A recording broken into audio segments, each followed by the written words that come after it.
अस्सलाम वालेकुम। नई वीडियोस के लिए चैनल को सब्सक्राइब जरूर कीजिए और बेल आइकॉन के बटन को दबा दीजिए। शुक्रिया। अस्सलाम वालेकुम दोस्तों, आप सब कैसे हैं? उम्मीद है आप खैरियत से होंगे। दोस्तों, आज आपके लिए मैं चंद ऐसे खौफनाक वाक़यात लेकर आया हूँ जो बड़े बुजुर्गों के सुनाए गए मुख्तसर से वाक़यात हैं। तो आइए इन वाक़यात को आपसे शेयर करते हैं। ये कहानियाँ सुनाने से पहले आपसे गुजारिश है कि हमारे चैनल हैदर वॉइस को सब्सक्राइब कर लें ताकि आने वाली वीडियोस का नोटिफिकेशन आपको बर वक्त मिल सके। शुक्रिया। ये पहला वाक़या जो हम आपको बता रहे हैं दोस्तों, ये एक वाक़या एक खातून ने सुनाया है। वो कहती हैं कि ये वाक़या मुझे मेरी दादी माँ ने सुनाया था। ये तकरीबन आज से 35-40 साल पहले की बात है कि ज़िला जेहलम के एक गाँव में, जो कि बहुत दूर दराज था, वहाँ पर 3 लड़कियाँ रोज़ाना दूसरे कस्बे के गाँव में पढ़ने के लिए जाती थी। जिस रास्ते से वो गुजरकर स्कूल जाती थी वो वीरान जगह होती थी। वहीं रास्ते में एक कुआं पड़ता था। ये तीनों लड़कियां आपस में बहुत गहरी सहेलियां थीं। उनमें से एक लड़की बहुत हसीनो जमील थी जिसका नाम सुंदस था। एक दिन वो तीनों मामूल के मुताबिक स्कूल जा रही थीं। जब वो उस वीरान कुएं के पास से गुजरी तो उन्हें एक आवाज़ आई। वो आवाज़ कुछ इस तरह से कि कोई बावाज़े बुलंद उनसे कह रहा था कि तुम आओगी या मैं आऊँ। पहले तो वो तीनों इसे अपना वहम समझी, लेकिन जब ये आवाज़ बार बार आने लगी तो वो तीनों डर गईं। और फिर ये आवाज़ रोज़ जब भी वो वहाँ से गुजरती तो उन्हें सुनाई देती थी। उन्होंने इस बात का जिक्र अपने अपने घर वालों से किया और फिर ये बात आहिस्ता आहिस्ता पूरे गांव में फैल गई कि लड़कियों को कुएं से इस किस्म की आवाज़ आती है। लोगों को उनकी बात का यकीन ना आया। लड़कियां बहुत खौफजदा हो गई थीं।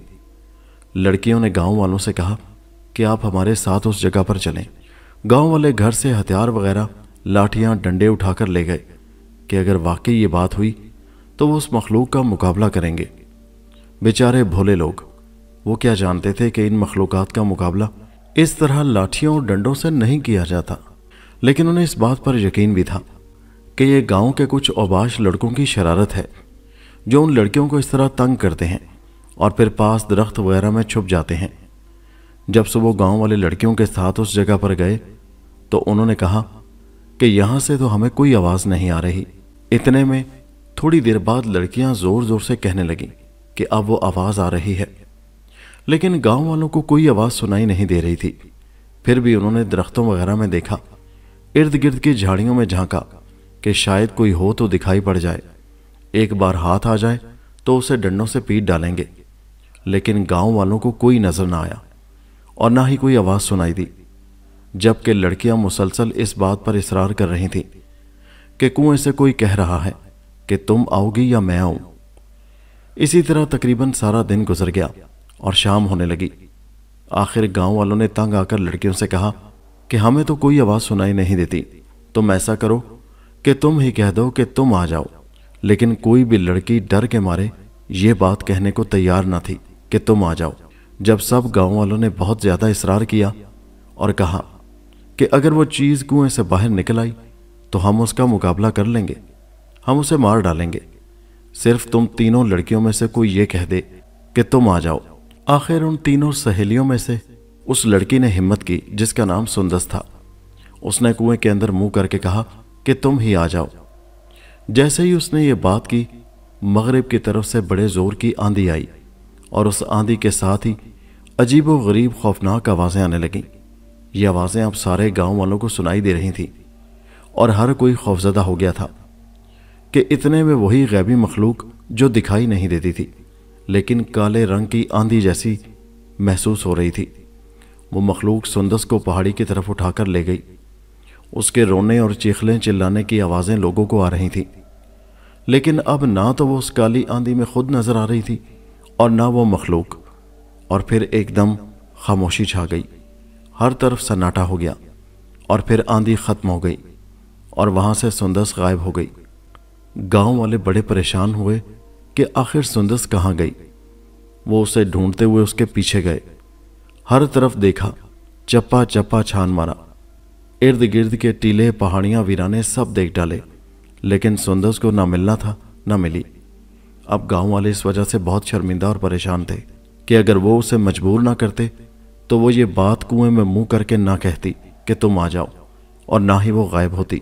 सुंदस के माँ बाप का रो रो कर बुरा हाल था।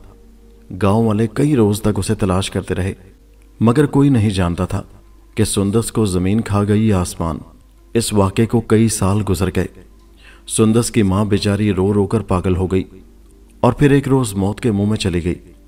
ये बात आज भी गांव के बुजुर्ग तरीन लोगों को मालूम है कि यह सच्चा वाक़या है, मगर अब नई नस्ल में से चंद ही लोग इस वाक़े को जानते हैं। ये सखर से नाज़नीन साहिबा ने भेजा है और हम इसे आपके साथ शेयर करते हैं। ये पाकिस्तान बनने से पहले का जिक्र है। उस वक्त मेरी नानी अभी 20-25 साल की होंगी। उनका कहना है कि दोपहर के 12 बजे का वक्त था। धूप ने हर शय को अपनी लपेट में ले रखा था। हम उस वक्त आबादी से काफ़ी दूर रिहाइश पजीर थे। पुराना ज़माना था, आबादी कम थी। मैं कुरान मजीद खोल कर पढ़ रही थी। दोपहर का वक्त था, हर तरफ सन्नाटा छाया हुआ था कि अचानक कुरान पढ़ते पढ़ते मेरी नज़र बाहर की तरफ खिड़की पर पड़ी, जो कि खुली हुई थी। खिड़की उस गली में खुलती थी जो गली हर वक्त वीरान ही रहती थी, क्योंकि उस वक्त आम गुजरगाह नहीं थी। क्योंकि उस वक्त मकानात चूँकि कम थे, इसलिए आम लोगों की तरह गुजरगाह नहीं थी। ना ही इतने ज़्यादा मोटरसाइकिल होते और ना ही आने जाने वाले लोग जिस तरह आजकल गलियों में रश रहता है।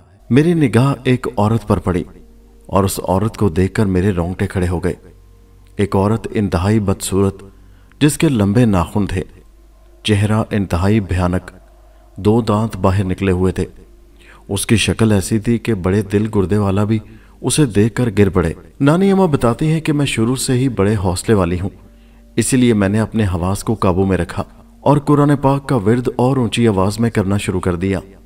वो औरत मेरी तरफ देख रही थी, घूर रही थी और फिर वो कह रही थी कि तुम दरवाज़ा खोलो, मैं बाहर से आई हूँ, मैं अंदर आना चाहती हूँ। नानी अम्मा कहती हैं कि मैं कुरान पाक की आयत का विर्द करती करती वहाँ से उठी और आगे बढ़कर मैंने फ़ौरन खिड़की बंद कर दी। वापस मुड़ते ही मैं अपनी चारपाई पर गिर गई और उसके बाद मुझे कुछ होश ना रहा। जब होश आया तो मुझे अपने आप से डर लग रहा था, क्योंकि वो औरत बहुत डरावनी थी। और इसके बाद मुझे कितनी दफ़ा ये आवाज़ आई कि अगर तुम्हारे हाथ में ये किताब ना होती तो आज तुम जिंदा ना होती। जब भी मुझे ये वाक़या याद आता है तो मेरे रोंगटे खड़े हो जाते हैं।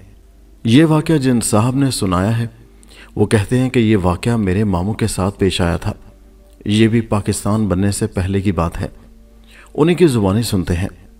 वो कहते हैं कि हमारे मोहल्ले में एक हिंदू लड़का वफात पा गया और हिंदू मरने वाले को एक ख़ास जगह यानी मरघट में जला देते हैं। हिंदू लोग अर्थी उठाकर मरघट की तरफ चल पड़े। मैं भी उनके पीछे पीछे चल पड़ा।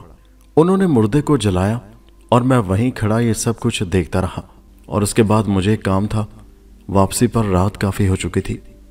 मैं वापसी पर उसी जगह से आया जहां हमने उस लड़के को जलाया था। जब मैं वहां पहुंचा तो क्या देखता हूं कि वही लड़का जिसको हम अभी जला कर गए थे उसी जगह पर खड़ा है और फिर इर्द गिर्द चक्कर लगाना शुरू कर देता है और साथ में ऊंची आवाज़ें निकाल रहा है। उसकी आंखें इंतहाई सुर्ख थीं, किसी बल्ब की तरह रोशन थीं। उसे देखकर मैं इतना खौफजदा हुआ कि वहीं गिर पड़ा और बेहोश हो गया। मुझे कुछ होश न रहा। जब होश आया तो मैं अपने घर में बिस्तर पर लेटा था और वालदा साहिबा मेरे बेहोश होने की वजह पूछ रही थी। मैंने उन्हें सब कुछ बता दिया और मैंने उनसे पूछा कि मैं यहाँ घर कैसे पहुँचा। तो उन्होंने बताया कि मोहल्ले के चंद लड़के मरघट के पास से गुजर रहे थे कि उन्होंने तुम्हें वहाँ पर बेहोश पड़ा हुआ देखा। वो तुम्हें उठाकर घर ले आए।